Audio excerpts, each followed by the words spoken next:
Good morning. Pasensya na kayo. At ngayon lang ulit nakaroon ng time mag-upload ng video.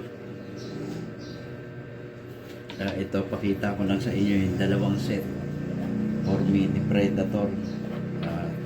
Yun before and after. Ito kasi kabal-kambal Yan. Ito po kasi pang mini Predator para kapag gusto mo lagyan ng mas malaking tank, let's say 4-5 CF tank. Ayan, ito po yung isusuksok mo na lang yan. Ilalagay mo na lang yan, sakto na yan para sa mini Predator. Ayan, ito po ang harapan niya. Ayan. Dito nilalagay yung power plenum or either. Ito po ay hindi pa naka-anodize pero ready for anodize na. Ready for anodizing na. Ayan. Ganyan ang itsura niya. Ito po ay offset para sa mini Predator. Yan naman po ay kapag gusto mo talaga malaking tank, let's say 4.5 liter. Yan, ganyan. Ito po yung sa kanya sakto po yan. Ayan. Ito naman yung power plenum niya kasi medyo maliit yung plenum na mini Predator kaya kailangan ito. Ito po ay ayan, special na gawa natin to. May secret yan. Kaya yan na dito ilalagay. Pag nailagay nyo ito sa mini Predator na ganyan, doon sa receiver, ito naman yung kasunod. Ayan. Ayan, di ba? Ayan. So, gano'n na. Hindi na basta mabubunot yan. Kagat na yung dulo niya. So, yung iba, yun nga, may design pa siya dito. Yung may knurling ba yun? Ayan, dito. Para daw madaling hawakan, madaling pihitin. Hindi na po kailangan niya ng kasi pagka gano'n, ipitan mo pa. Dito, kasi pag nailapat mo yan, okay na yan, madaling i-maintain yan, madaling kalasin. Hindi na kailangan inarling pa kasi magpapataas pa po yun ng price. So, yung pag narling lang, kasi yung tool na gagamitin mo doon, medyo mahal yan. Kaya, hindi na tayo nag-narling ng unless, doon sa mga kailangan talagang mahigpit i-grip. Kaso, yun nga, yung naging aim natin nitong huli is puro hand tight.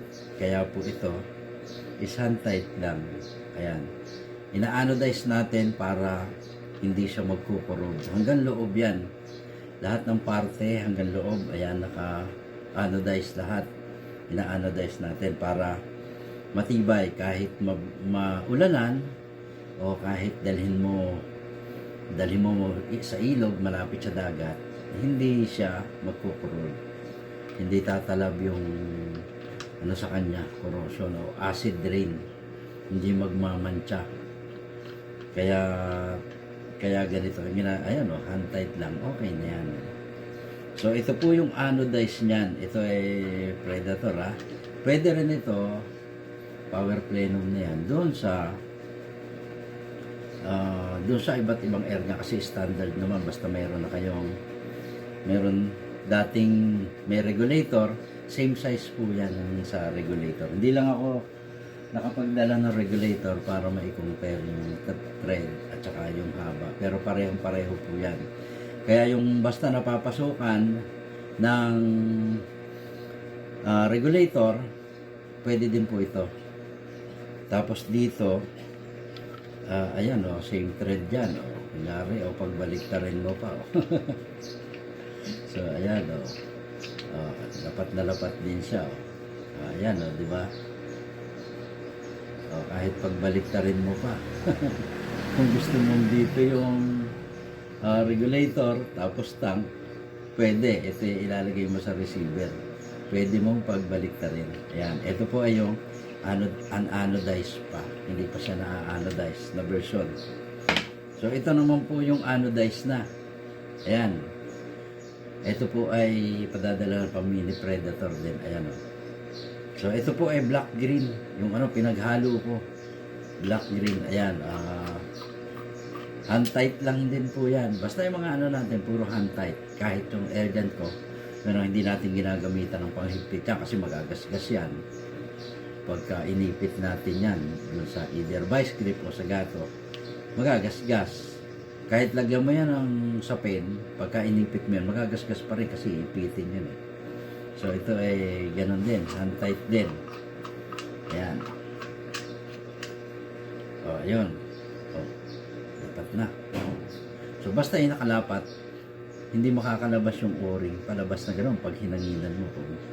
Pwede rin po yung baliktarin. Ganun din, yun nga, kasi yung receiver na mga Indo-made, yan, kailangan papasok yan. So yung ano dyan, yung paraan dyan is yung parehas dapat nung yan, tibaya kahit hindi pa nakasuot lahat. Kailangan same size nung thread. Ibig sabihin, kahit ipapalit mo siya sa regulator na isoksok doon, pwede. Ayan. Tapos ganun din yan pa, kahit pagbaliktarin mo. Kasi ito same size din ang regulator. Yung puno na yan. Ayan. Tapos yung thread niya, same size din ang regulator. Ayan o, natunog-tunog pa nga eh. O, ayan o, dapat na. Hindi nalalabas ang o-ring dyan.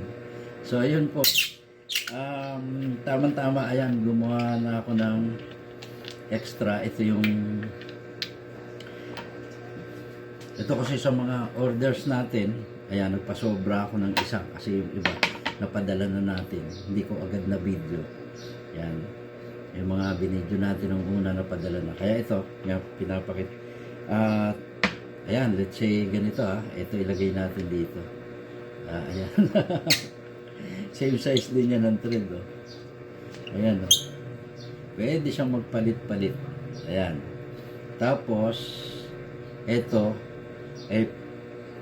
palit pa natin doon sa isa. Ayan, medyo mahigpit din kasi match siya dito sa isa. Ayan. So, di ba? Tapos, ayan. Teka, dapat tuwid ang pagpasok. Ano po kasi ito? I-anodize pa yung isa. Ayan o. Yan, medyo mahigpit yung dulo. Ayan. Pero yan, ano lang, kasi magaspang pa yung kabila. Dahil hindi pa yan na-anodize. Ipipinish pa natin yan. Ayan. Dito, match na match yan sila. Kasi sila, ayun silang dalawa kasi talaga ang pinag. Pero yon medyo pag hindi agad siya pumasok, since anodized na kasi to, medyo nadagdagan yung ano niya, yung kapal niya. Kasi yung makapal yung pagka-anodize. Pero pag binalik-balik mo ganyan, susuot yan, sasagad yan. Kaya ganun yung ating, ayan, kahit pagbalik-balik ta rin mo yan, pwede siya. So yung pong mga may predator dyan, kagaya niya sa amin nga, may mga tanong sa akin itong huli, pag-ipunan daw, medyo ano rin. Ito po, ilalagay ko yung link natin sa, anyway, meron naman tayo nito. Ito sa Shopee order kasi ito eh. Tapos may mga, ano pa tayo na puro Shopee kasi parang wala akong hinahawakang pera. Ito lang isang to. Isa, ano kagad to. Kasi gusto niya, bayad kagad. Kaya ayun, ito po ay saktong-sakto talaga sa Predator. Kasi may Predator tayong sukatan dito eh. Kaya saktong-sakto siya para sa Predator. Pwede rin ito doon sa mga malalaki ang receiver. Yung mga nakikita ko yan, yung mga stainless eh. Na pwede rin yan i-thread lang. So yung iba sa mga Indo PCP at saka doon sa PCP natin, basta yan na may regulator, sigurado shoot ito, regulator o kaya yung adapter na ginagamit sa pang pang-unreg. Sakto rin yan. Kaya, ayun, ilalagay ko po yung, yung FB ko sa, doon po sa description ng video na to. Tsaka doon sa comments, maglalagay rin ako. At saka yung link niya sa Shopee, ilalagay ko para naman po madali nyong ma-access yung pagbili. Tsaka COD na. Pwede nyo na kung hindi ka usapin, orderin nyo na lang. Kaya lang po, since mabilis yung pag natin, palagi tayong nauubusan ng stock kasi hindi ko rin kayang habulin. So ang nagiging dyan is made to order, pero yan naman ay wala bang 1 week, tapos na natin yan. Kaya ayun, kayo na po yung bahala. Diyan, kung gusto niyan, makikita niyo naman sa mga link sa Shopee. At kung may gustong magtanong, pwede naman kayong magtanong sa akin sa FB, kaya nilalagay ko yung natin, ang init kasi dito, tapos pag lumalabas ako, kaya naglalagay tayo ng protection sa araw. Kaya ganyan maputi-puti ako, hindi pala lilinis kasi palabas din ako, meron akong bibilhin dun kaya ako sinamantala ko makapag-video muna. So maraming salamat po sa inyong lahat, at doon sa mga subscriber natin, papasalamat ako, at nandito pa rin kayo nakasuporta.